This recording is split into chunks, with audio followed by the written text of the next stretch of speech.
Thanks very much. Now take a look at this shopping trolley. It's an average weekly shop, and this is the trolley without any food. All it contains is the packaging removed from the produce in the other trolley. Well, that illustrates the findings of a new report from the Local Government Association, which says leading shops consistently use too much packaging, up to 40% of which can't be recycled. Now, Waitrose was found to be the worst offender. Tesco products use the least packaging. With me now is the LGA chairman, Margaret Eaton, and Jane Bickerstaffe from the Industry Council for Packaging and the Environment. Good morning to you both. Margaret, no matter which supermarket was the worst offender, and Waitrose says that actually you weren't comparing like with like, it is good that overall recycling has gone up, packaging has gone down.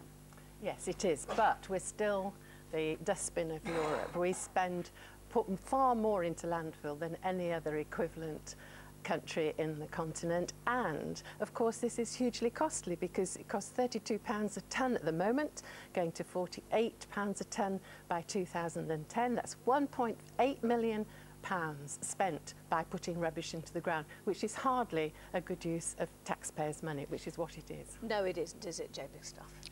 Well, I think we need to relax about packaging because, quite frankly, it's a cost to manufacturers and retailers, and if they can use less of it, they will, because it keeps their costs down. Why don't they? When you look at, I mean, in all seriousness, you look at all that packaging and an awful lot of it does not need to be there. Well, look at all those goods. How do you think they got through the supply chain? You can't put those grapes and those eggs loose in the back of a lorry. Okay, grapes and eggs, but you know, there are an awful lot of other things that end up being freeze wrapped and everything, and in non-recyclable packaging. Why can't we go back to the thing, for example, things like paper bags, which at least you can actually do degrade? Paper bags are fine for some things, mushrooms for example, but they won't keep your sliced bread fresh. That bread would not... We used to get our bread, and I'm sure our bread was perfectly okay in the olden days when we didn't have it You might covered have in bought plastic. a complete loaf, but you couldn't carry sliced bread home without some sort of containment. So are you saying that it's actually the customers who've got to change? Because actually if we stopped buying sliced bread and only bought bread that was non-sliced and sliced it ourselves, which after all is quite difficult, you have to use a knife and things, you know, do you think it's up to us? No, I think it's up to the manufacturers and retailers and us. It's a shared responsibility, and quite frankly, as I said at the beginning, manufacturers and retailers have to pay for packaging, so if they can use less, they will. And the recyclability, over 85% of packaging is readily recycled now. Glass, bottles, tins, cans.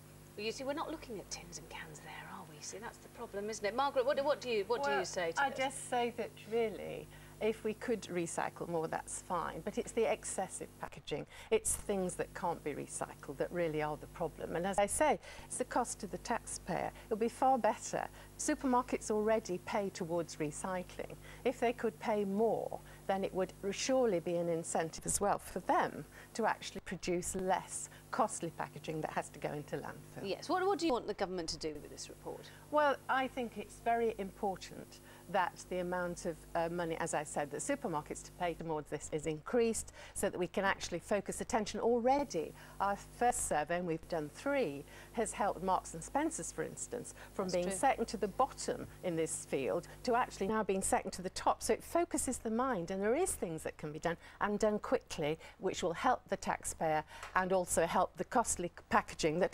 supermarkets are paying for. It costs companies £1.5 billion since the laws on packaging were introduced 10 years ago. They have been paying, and as I say, everybody has a role to play in this. There wasn't a law on packaging. Well, there you go. I mean, since 1997, there's been a law that companies pay to support recycling for every ounce of packaging. Sorry, I thought you meant a law to actually sort of make more packaging, right? They do pay something, but we're saying they should pay a lot more because the problem is getting greater, the tax is getting greater, and £470 a year from every family's shopping basket actually is the cost of the packaging. I'm sorry, unfortunately I'm sure we could continue, but thank you very much. We have to leave it there. Margaret Eaton and Jane Bickerstaffe, thank you both very much for coming in this morning. Still to come on the...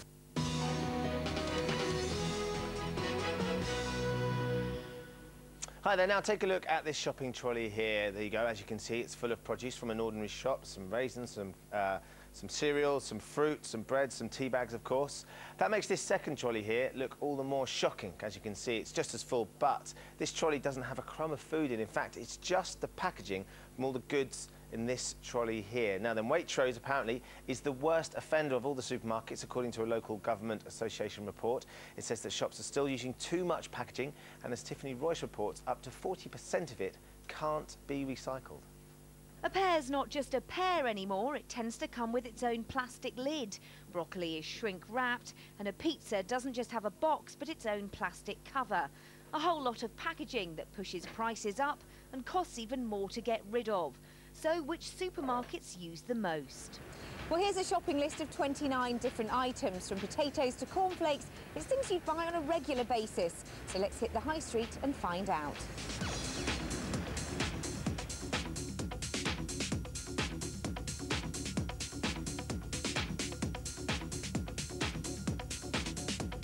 Tesco's have the least amount of packaging with just 645.5 grams. Sainsbury's was somewhere in the middle with 709 grams. And the worst offender was Waitrose, who weighed in at a whopping 809 grams. But Waitrose says it's cut its packaging by over a third. It claims the report is misleading and fails to recognise initiatives it's already introduced to reduce waste. But the report claims one of the problems is that 40% of supermarket food packaging still can't be recycled. So it might make a product look nicer, but it's all adding up to Britain's growing waste mountain. So we're joined now by Jane Bickerstaffe from the Industry Council for Packaging and the Environment. Thanks for coming in and joining us this morning. So what do you make of this report then, Jane? I think it's got the focus completely wrong. What we ought to be looking at is the fact that all those products made it through the supply chain, being stacked in warehouses, put in lorries, in perfect condition, and the packaging's to thank for that. There are certain things there, like you look at the crisp packets, for example. Those crisp packets there, none of those, I know my council wouldn't take them if I wanted to recycle them. Why don't things like crisp packets come in bags that are recyclable? Because you're right, the packaging does protect some of the things like the crisp, for example, but that's not actually recyclable. Well, recyclability is only one part of packaging's environmental footprint. It's much more important that packaging preserves the product. I mean, the government tells us that that families throw away £420 worth of food every year. Packaging can help reduce that. Yeah, but you didn't answer my question. What I was saying was, why aren't things like crisps put in packages that, equally like they need to be bags, that can be recycled? Well, technically all that packaging can be recycled, but there's such a tiny, tiny amount of it, and that's a clever thing. You're reducing waste at the beginning by designing it with just a few grams of material. If you wanted something recyclable, it would have to be a lot thicker, and you'd have more packaging there in the supply chain. But ultimately, see, the situation for us as consumers is we're all desperately trying to do more to help the environment. We desperately want to recycle more, so we're much more concerned with all of these things. Now, I have my council saying you can recycle this, you can recycle that, you can't recycle this, you can't recycle that, and yet the pressure is put on us as the consumers to sort that out. Now, you're saying that you're going to create more packaging, but if it's all recyclable, it can get used again, so surely the benefit's going to be there, and it's going to make it easier for all these people up and down the country that only have once every 2 week rubbish taking away and all that sort of stuff, which causes all sorts of extra packaging and problems. It makes it easier for them to recycle things. Let's put it in perspective. Packaging is typically less than a fifth of the waste that we throw away. What we've got to watch is not to throw away more food. That's a real environmental disaster. 20 years ago we didn't have packaging, and 20 years ago we threw away a lot less food than we do now. 50 years ago we threw a lot way less food, and 50 years ago we took things home in brown paper bags, sometimes not even in wrapping at all. So packaging doesn't stop food waste. We can still buy things in brown paper bags if we want to, but most of us these days want to shop weekly. In the old days we shopped daily, and that's fine. But if we want to buy something on a Saturday and still have it in good condition by the following Friday, you need packaging that's going to protect it. You know, what you're saying, I completely agree that there are certain things that need protection. You look at eggs, brilliant, of course, an egg carton, but an egg carton can be recycled. But things like, let's take a Swede, for example. You go into, and we shop in Waitrose regularly, and I think Waitrose relatively are very concerned with the environment, particularly farmers and food and everything. But why do you need to cellophane a Swede when you practically need a meat cleaver and a hammer to get through it in the first place? Because it'll last longer. It won't last longer. That's absolute rubbish. You don't know how long ago that was picked, how far it's had to travel through the supply chain. And a tiny little bit of cling film is going to protect it. It does. Protect it more than its natural skin. If you look at a cucumber, But a cucumber is a small, very perishable sort of vegetable. That's a vegetable that will be damaged. I'm talking about things that are sturdy and that are strong, that you can see. A swede, literally, you need a mallet and a hammer to get through it. And if you had one that was packaged in a tiny bit of cling film and one that wasn't, and you compared them in a few days' time, you'd find that you'd lost the moisture, which means the nutrients as well, out of the one that isn't packaged. OK, Jack, obviously this is a discussion that will rage and rage. Thank you for coming in and offering your argument this morning. We'd love to know what you think as well. Do email us, gm.tv. What do you make of the situation with packaging? Because supermarkets aren't the enemy, are they? We know that. We're all just trying to go in the right direction. We all need to make a difference. It's very confusing. Yeah, OK. 60 minutes past 7, let's catch up with the news headlines.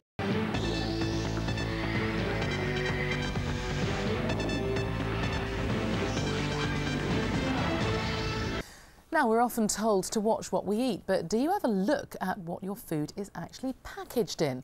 A new survey has revealed just how much unnecessary packaging supermarkets use and the cost that brings to us and the environment. Catherine has more.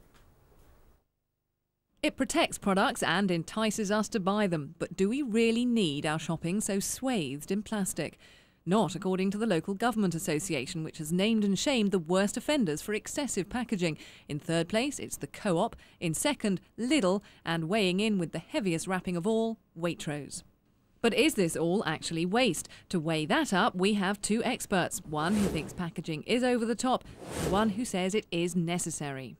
Now look at these avocados. Avocados bruise incredibly easily. If they weren't packaged, you wouldn't get them home in one piece. Well, I think the key words here are those two, perfectly ripe. We're expecting our products to hit the shops at the peak of perfection, take them home and eat them straight away. Whereas if they were sold a few days earlier, we could take them home and ripen them, they wouldn't need all that packaging. You're absolutely right, but if you sold them harder, in the shop you would watch people feeling them and they would bruise even more of them and generate more waste. Today's survey also found nearly 40% of packaging isn't easily recycled, and that costs us as well as the environment. Because councils have to pay to put refuse into landfill, over 4 years, £1.8 billion of our council tax will be spent just burying rubbish. But are we, the customers, prepared to boycott the perfectly ripe to avoid the plastic? I actually think what we should do is to take the packaging off and just leave it at the checkout. I think they could do a lot more to reduce the packaging. I'd go for the unpackaged stuff first, and then if I can only get it in packaged, I'll go for that. For shops, my greengrocer gives me stuff in a paper bag, and my local butcher's does the same thing as well. It's just wrapped up with the minimal of packaging. So the easy solution is go local. The Local Government Association says if supermarkets had to contribute towards the cost of disposing of waste, they'd soon cut packaging to a minimum. But until more consumers accept bruised fruit and squished pizzas, the supermarkets will doubtless still use the boxes, trays and bags that make sure their products sell. So, Catherine, what can consumers do to limit the waste? Well, first of all, check what your council accepts in terms of recycling and then try and buy things that you know you can recycle. So, for example, if they take plastic yoghurt pots, great. But if they say they only want plastic bottles, don't get over-enthusiastic. Don't think you're being an eco-warrior by shoving in a yoghurt pot. You're just contaminating the whole batch, everything everyone else has collected. But perhaps the most important thing is to remember to not waste the stuff that's in the packaging, because 10 times more energy is used in creating the food than in the plastic that it's in. So if you throw that in the bin, that's far worse for the earth and for your wallet, of course, than what you do with the plastic. A good point. Catherine, thank you very much. Jade Goody.